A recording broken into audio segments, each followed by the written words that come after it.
Hello everyone, welcome to Hindi crazy solution. दोस्तों, हम लोग लाभ और हानि यानी प्रॉफिट और लॉस पढ़ रहे थे।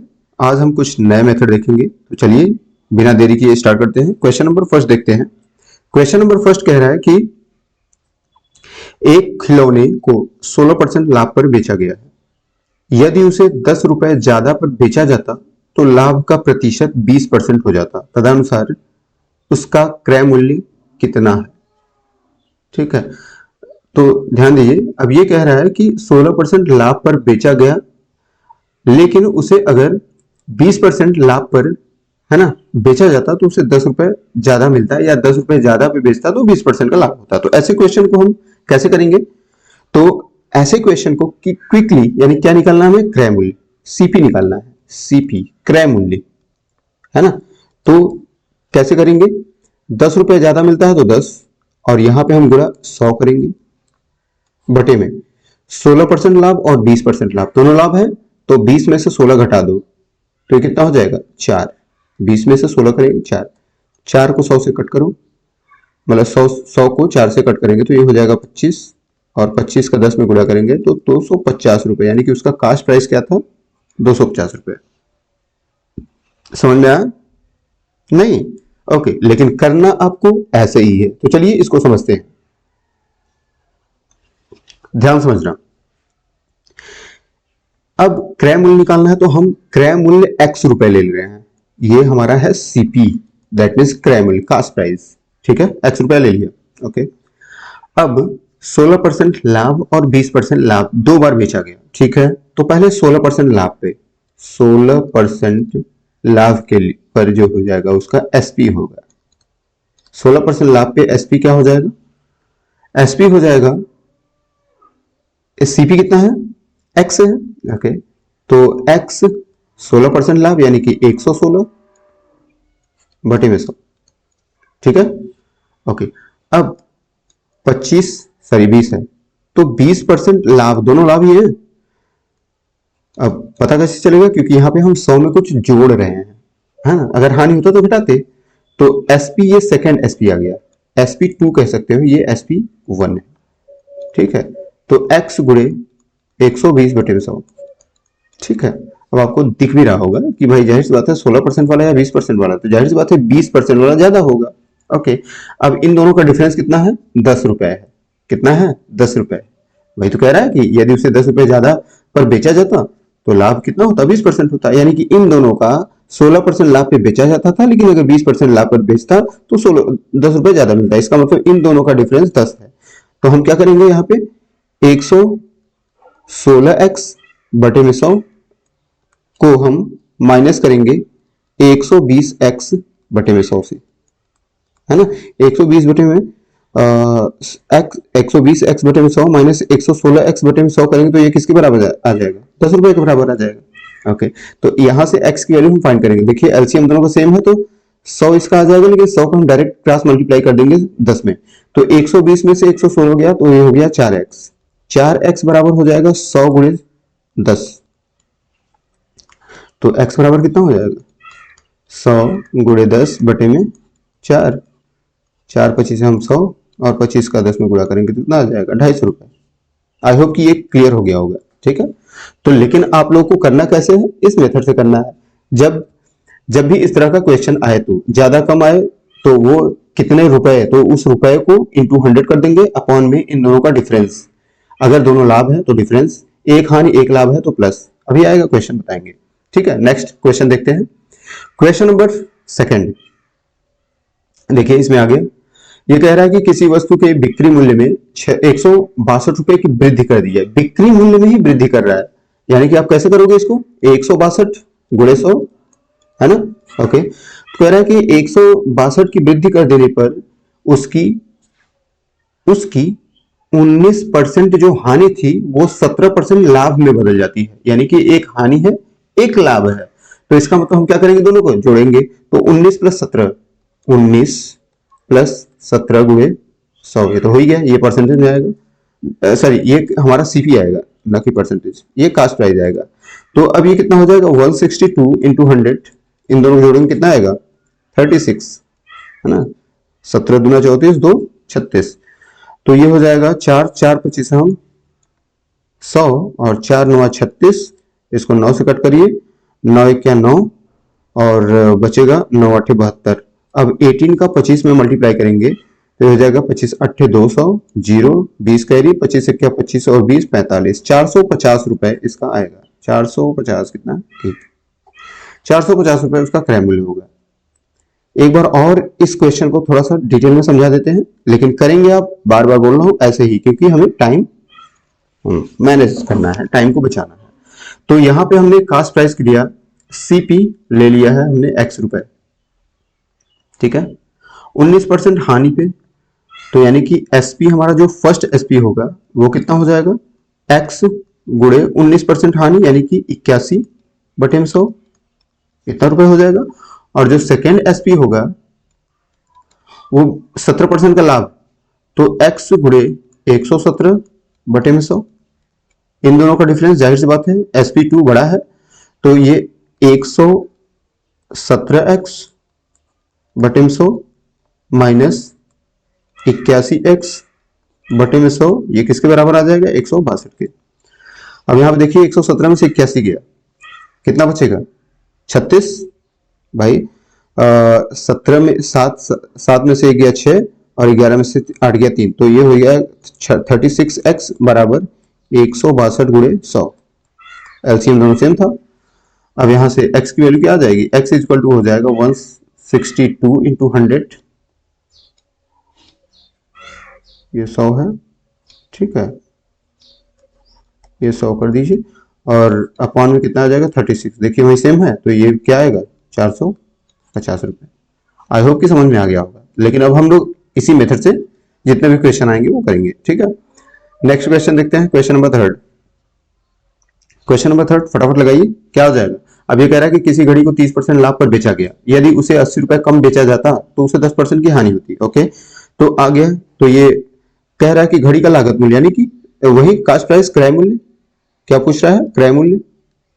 तो क्रय मूल्य जो होगा वो क्या हो जाएगा, क्रय मूल्य इज इक्वल टू हो जाएगा 80 गुणे 100 बटे में इन दोनों जोड़ दीजिए, 30 और 10 कितना हो जाएगा 40, 40 गुना 80 200 रुपए हो जाएगा इसका कास्ट प्राइस। चौथा, एक दुकानदार द्वारा किसी वस्तु को 8% के लाभ पर बेचने से मिलने वाली राशि उस राशि से 28 रुपए अधिक है जो उसे 8% की हानि पर मिलता है। ओके, तो इसका क्या पूछ रहा है, लागत मूल्य, सीपी ही पूछ रहा है यानी क्रय मूल्य, तो क्रय मूल्य ही पूछ रहा है, तो क्रय मूल्य क्या हो जाएगा भाई, इज इक्वल टू 28 इंटू 100 बटे में 8 दूना 16, 8 8 16, ठीक है, 4 सते 28, 4 चौक 16, 4 25 हम 100, 25 सत्ते 175, 175 रुपए हो जाएगा। नेक्स्ट क्वेश्चन ये कह रहा है कि पांचवा, किसी वस्तु को 5% हानि की अपेक्षा 5% लाभ पर बेचने पर 15 रुपए अधिक मिलते हैं, वस्तु का क्रय मूल्य, सीपी ही पूछ रहा है, निकाल लिए होंगे आप लोग तो, है ना। तो क्या हो जाएगा 15 गुणे 100 बटे में गुड 10, तो ये हो जाएगा, सर ये 10 है भाई, तो 10 दहा में 100 और 15 का 10 में गुणा करेंगे तो कितना आ जाएगा 150 रुपए। नेक्स्ट क्वेश्चन अगला कह रहा है कि अमन ने अपनी घड़ी 10% हानि पर बेची, यदि उसने उसी को 45 रुपए अधिक में बेचा होता तो उसे 5% का लाभ होता। तो घड़ी का विक्रय मूल्य यहां पे पूछ रहा है, तो पहले हम क्रय मूल्य तो निकाल लें, क्रय मूल्य यानी सीपी, और ये कह रहा है कि तदनुसार उस घड़ी का विक्रय मूल्य कितने रुपए था, ठीक है, यानी जब 10% हानि पे बेचा था तो कितने रुपए था। अब ये कह रहा है 45 रुपए अधिक पे बेचता तो उसे 5% लाभ होता, बेचता तो, लेकिन वो पहले का पूछ रहा है, यानी क्रय मूल्य कितना, विक्रय मूल्य कितना था, तो पहले क्रय मूल्य निकालेंगे तब तो विक्रय मूल्य निकलेगा। तो क्रय मूल्य क्या हो जाएगा 45 गुणे 100 बटे में 10% क्या है 5% लाभ यानी कि 15, भाई 10 और 5 जोड़ देंगे 15 आ जाएगा, 15 तिया 45, ये हो जाएगा 300, 300 आया, सीपी आया, ये विक्रय मूल्य नहीं है, हमें एसपी निकालना है, एसपी निकालना है। तो एसपी इज इक्वल टू क्या हो जाएगा 300 का 10% हानि यानी कि 90 गुणे 100, सॉरी बटे में 100, 300 गुणे 90 बटे में 100, 2 जीरो से 2 जीरो कैंसिल, 9 त्रिक 27, 270 रुपए इसका आ जाएगा विक्रय मूल्य। ठीक है। क्वेश्चन नंबर 7वां कह रहा है कि मोहन प्रति 99 की दर पर 2 घड़ियां बेचता है, यानी कि दोनों को, पहले को भी 99 रुपए में, दूसरे को भी 99 रुपए में बेचता है। यदि घड़ी पर उसे 10% का लाभ प्राप्त हो और दूसरी घड़ी पर 10% की हानि, तो उसके लाभ या हानि का प्रतिशत है। ओके, तो ऐसी स्थिति में जब भी दोनों को समान मूल्य पर बेचा जाए और समान लाभ और हानि का प्रतिशत हो, तो ऐसे केस में हमेशा हानि होती है। और कितने परसेंट की हानि होती है?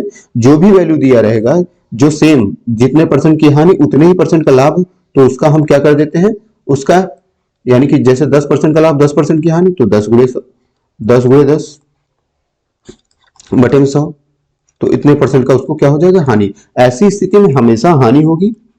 फिर से रिपीट कर रहा हूं, ध्यान से सुनिएगा। जब दोनों का विक्रय मूल्य समान हो और एक पे जितने प्रतिशत का लाभ हो, दूसरे पर उतने ही प्रतिशत की हानि होगी, तो ऐसी स्थिति में हमेशा हानि होती है। ठीक है। और हानि का प्रतिशत निकालते हैं, तो जो दोनों प्रतिशत सेम है, यानी 10%, 10%, 20%, 20%, 30%, 30%, तो इस केस में यहां पे 10-10 है, तो 10 गुणे 10 बटे में 100। अगर 20-20 होता तो 20 गुणे 20 बटे में 100। ठीक है। तो जो भी आएगा वो परसेंट में आएगा और ये हानि होगी हमेशा। तो यहाँ पे 10 गुणे 10 बटे में 100 यानी 1%। अगर मान लीजिए सपोज दैट 20 होता तो हम करते 20 गुणे 20 बटे में 100, तो ऐसे स्थिति में 4% की हानि हो जाती। ठीक है, समझ गए? ओके, तो ये क्वेश्चन हमारा 1% की हानि होगी, सी। ठीक है। और अगर ना समझ में आया तो इसको हम थोड़ा सा डिटेल बता दे रहे हैं, तो ठीक है, लेकिन करेंगे आप लोग इससे मेथड से, देखिए कैसे।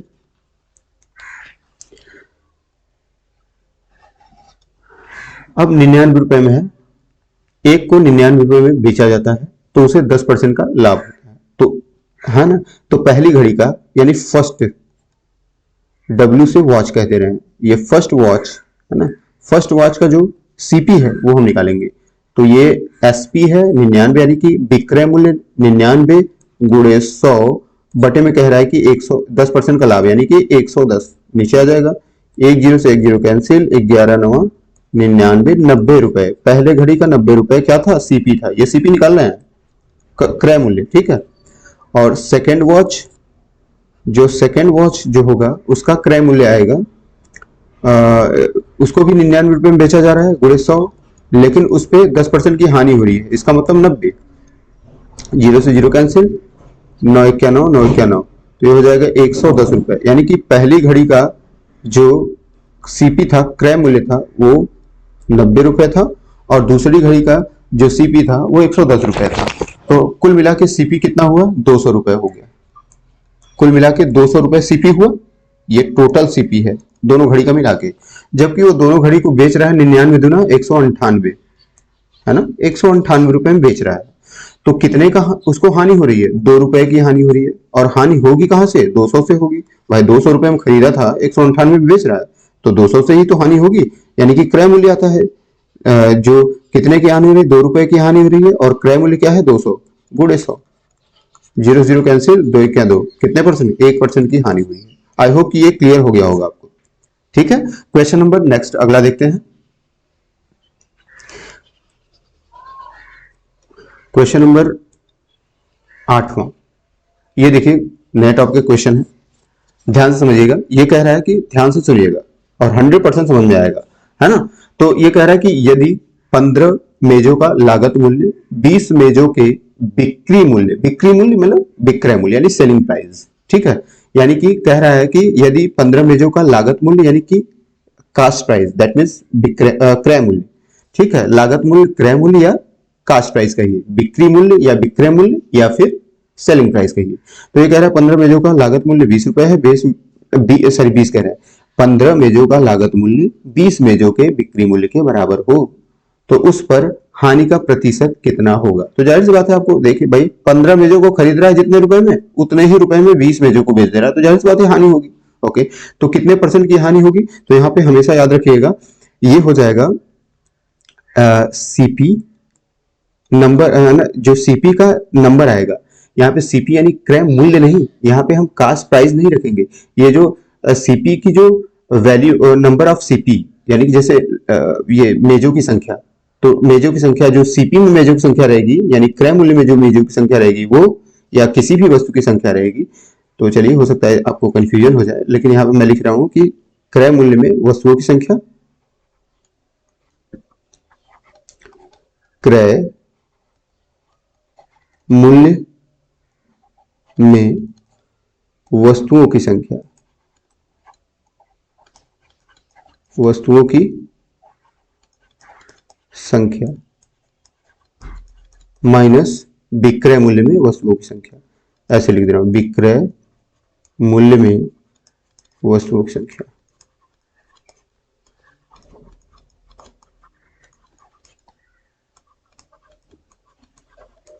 ठीक है, क्रय मूल्य में वस्तुओं की संख्या माइनस विक्रय मूल्य में वस्तुओं की संख्या बटे में विक्रय मूल्य में वस्तुओं की संख्या, विक्रय मूल्य में वस्तुओं की संख्या। ठीक है, गुणे 100 ये होगा। चलिए इसको सॉल्व करते हैं इसी फॉर्मूले से। तो प्रतिशत क्या होगा, हानि होगा। जब कब, जब माइनस में आएगा तो हानि होगा और प्लस में आएगा तो क्या होगा, लाभ होगा। प्लस में आएगा तो लाभ होगा, माइनस में आएगा तो हानि होगी, और हमेशा यही पोजीशन रहेगा। तो क्रय मूल्य में वस्तुओं की संख्या कितनी है, 15 है, माइनस विक्रय मूल्य में वस्तुओं की संख्या कितनी है, 20 है, बटे में 20 गुणे 100। तो कितना हो जाएगा, 20 में से 15 गया, 5 आएगा लेकिन माइनस में, माइनस 5 बटे में 20 गुणे 100, 20 पंजे 100, 5 पच्चे 25, माइनस 25%। इसका मतलब 25% का क्या होगा, उसको हानि होगी। ठीक है, हानि होगी, समझ गए, 25% की हानि होगी। अगर ये फॉर्मूला ना समझ में आया हो तो हम यहाँ पे डिटेल में थोड़ा सा बात करेंगे। आई होप कि आपको ये समझ में आ गया होगा। करना आपको इसी मेथड से है, क्योंकि हमें बार बार मैं बोल रहा हूं टाइम बचाना है। ओके, तो ध्यान से समझिए, समझ में आएगा क्यों नहीं। तो 150 मेजों का लागत मूल्य, मान लीजिए एक मेज का हम 10 रुपए में खरीद रहे हैं। सपोज दैट एक मेज का, एक जो मेज है उसको हम 10 रुपए में खरीद रहे हैं। ठीक है, तो 15 मेज को उसने खरीदा होगा 150 रुपए में, और 20 मेज को खरीदा होगा उसने 200 रुपए में। ये हमने सीपी निकाला है। ठीक है, अब यहां पे देखिए, जबकि वो कह रहा है 20 मेजों को वो, ये एसपी है, 20 मेजों को वो बेच रहा है 150 रुपए में। समझ पा रहे हैं भाई, 15 मेजों का लागत मूल्य 150 है। ठीक है, जबकि 20 मेजों का विक्रय मूल्य यानी कि सेलिंग प्राइस भी 150 ही है, उसके बराबर है। जबकि यहां पे हमने निकाला है 20 मूल्यों का, 20 मेजों का क्रय मूल्य 200 रुपए आना चाहिए। और ये है ना, यानी कि अगर देखा जाए तो 20 मेजों को 200 रुपए में खरीदता है, जबकि वो 20 मेजों को 150 में ही बेच देता है। तो सीधा दिख रहा है इसको घाटा हो रहा है। कितने रुपए का घाटा हो रहा है, 50 रुपए का। कहां से हो रहा है, 200 से, गुणे 100, 2 जीरो कैंसिल, 50 को 2 से डिवाइड करेंगे तो ये हो जाएगा 25%। 25% का इसको हानि हो रही है। आई होप कि समझ में आ गया होगा, है ना। लेकिन लगाएंगे आप लोग इसी मेथड से। ठीक है, इस पे ये बड़ा सा लिख दिया है, इसको देख के घबराना नहीं भाई, ये वस्तुओं की संख्या पे ध्यान देना है बस। अगर हम यही पे लिखवाते, मान लो क्रय मूल्य में वस्तुओं की संख्या x है, विक्रय मूल्य में वस्तुओं की संख्या y है, तो यहाँ पे लिखते हैं x minus y upon y into 100, है ना, जो अक्सर करके बुक में मिल जाएगा। तो ठीक है, हमें रटना नहीं है, हमें समझना है। एक बार समझ में आ गया तो रटने की जरूरत नहीं है। ठीक है, आई होप कि आपको ये समझ में आ गया होगा। नेक्स्ट क्वेश्चन देखते हैं। ये देखिए, ये कह रहा है कि 40 वस्तुओं की लागत मूल्य। लागत मूल्य का मतलब कि क्या, क्रय मूल्य। ठीक है, लेकिन 40 वस्तुएं, यानी कि क्रय मूल्य में 40 वस्तुएं हैं और विक्रय मूल्य में 25 वस्तुएं हैं। ठीक है, तो ऐसे केस में क्रय मूल्य में वस्तुओं की संख्या 40 माइनस विक्रय मूल्य में वस्तुओं की संख्या 25 बटे में विक्रय मूल्य में वस्तुओं की संख्या यानी 25 गुणे 100। ये कितना हो जाएगा, 40 में से 25 गया 15, 15 और ये 25 चौका 25 का 100, है ना। तो 15 गुणे 4 बराबर कितना हो जाएगा, 15 चौका 60%। ठीक है, 25 चौका 100 और ये 15, 15 चौका 60, 60% का क्या होगा, उसको लाभ होगा। ऐसे केस में। नेक्स्ट क्वेश्चन, अब ये कह रहा है कि एक व्यक्ति 400 आम 320 आमों के क्रय मूल्य पे बेचता है। अच्छा, तो यहाँ पे क्रय मूल्य में वस्तुओं की संख्या 320 है और विक्रय मूल्य में वस्तुओं की संख्या कितनी है, 400 है, पर बेचता है। ध्यान से समझिएगा, यानी कि ये कुल मिला के ये कहना चाह रहा है कि जितना 320 आमों का जो क्रय मूल्य है उतना ही 400 आमों का विक्रय मूल्य के बराबर है, यानी कि उतना ही है। तो इसका मतलब यहाँ पे क्या हो रहा है, उसको घाटा हो रहा है, हानि होगी। तो हानि कितनी की होगी, तो आप यहाँ पे लिखोगे 320 माइनस 400, 320 माइनस 400 बटे में 400 गुणे 100, 0 0 कैंसिल हो गया। अब यहाँ पे हो जाएगा 320 में से मतलब 400 में से 320 गया 80, यानी कि माइनस 80 बटे में 4, तो 4 दूना 8, यानी 20% का उसको क्या होगा, हानि होगी, क्योंकि माइनस में आ रहा था। ठीक है, 20% की उसको हानि हो जाएगी, है ना। 400 में से 320 जाएगा, कितना बचेगा, 80, 80 अपॉन 4, 4 दूना 8, यानी 20% का हानि। नेक्स्ट लगाइए फटाफट, क्या कह रहा है, 12 वस्तुओं का बिक्री मूल्य 15 वस्तुओं के लागत मूल्य के बराबर है, तदनुसार लाभ का प्रतिशत कितना होगा। तो जाहिर सी बात है भाई, 12 वस्तुओं को खरीद रहा है, जितने रुपए में उतने रुपए में, और सॉरी 15 वस्तुओं को जितने रुपए यहाँ पे दे रहा है लागत मूल्य यानी कि क्रय मूल्य, तो 15 वस्तुओं को जितने में खरीद रहा है 12 वस्तुओं को उतने में ही बेच रहा है। इसका मतलब कितने का इसको लाभ होगा, तो लाभ होगा यानी कि 15 माइनस 12 बटे में 12 गुणे 100 इक्वल टू 15 में से 12 गया 3, 3 बटे में 12 गुणे 100, 3 चौक 12, 4 दूना 8, 4 पंजे 20, तो हो जाएगा 25% का उसको क्या होगा, लाभ होगा, 25% का लाभ हो जाएगा। ठीक है, नेक्स्ट एंड लास्ट क्वेश्चन लगाइए, ये भी सेम ही क्वेश्चन है, वैसे ही है। देखिए क्या कह रहा है कि 16 मेजों का लागत मूल्य 12 मेजों के बिक्री मूल्य के बराबर है। ठीक है, 12 मेजों के बिक्री मूल्य, तो यहाँ पे क्रय मूल्य क्या है, 16, ऐसे केस में भी लाभ ही होगा। तो 16 मेजों का जो है ना, 16 मेज माइनस 12 अपॉन 12 गुणे 100, कितना हो जाएगा, 4 में 4 बटे 12 गुणे 100, 4 3 12, और 3 से 100 को डिवाइड करेंगे तो 33 सही 1/3% आ जाएगा। ये हो जाएगा इसका आंसर सी। तो ये थे कुछ नए टॉपिक पे हम लोगों ने पढ़ा है, कुछ नए टॉपिक पे प्रॉफिट और लॉस पढ़ रहे थे। तो इस लेक्चर में फिलहाल इतना ही। आई होप कि आपको वीडियो पसंद आई होगी। वीडियो पसंद आई हो तो प्लीज लाइक और सब्सक्राइब करना ना भूलें, हो सके तो इसको शेयर भी करें ताकि दूसरे तक भी ये वीडियो पहुंच पाए। मिलते हैं नेक्स्ट लेक्चर में। जय हिंद, जय भारत।